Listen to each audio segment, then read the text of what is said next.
Galera, enquanto eu não rodo aí com a braba, tá aqui parada, pegando poeira aqui. De vez em quando dá uma aquecida nela pelo menos, né? Vamos ver aqui o detalhe do painelzinho, misto de analógico com digital. Aqui, ó. A única coisa que faltou aqui mesmo foi só o contagiro, mas confesso que não faz falta. Estamos aqui com 57 km rodados. Aqui, ó, temos o botão para mudar aqui o odômetro para parcial e odômetro total. Temos aqui pisca-alerta, ó.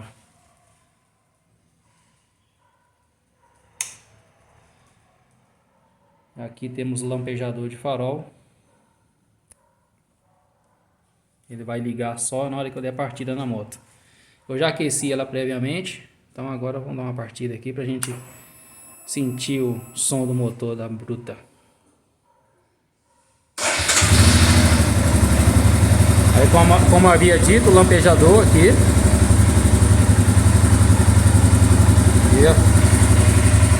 E é isso aí, ó. O motor já está aquecido.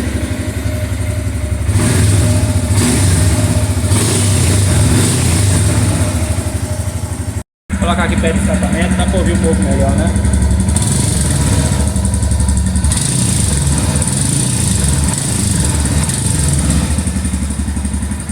Toca.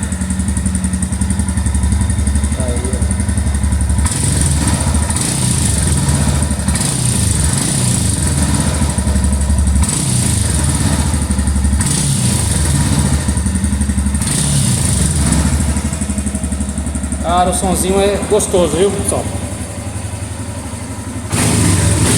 Acelerador macio, ó. Show de bola. Em breve postarei mais vídeos aí mostrando detalhes da moto para vocês. Não se esqueçam, se inscrevam no canal aí, curtam e compartilham. Abraço a todos, obrigado, até mais, fica com Deus.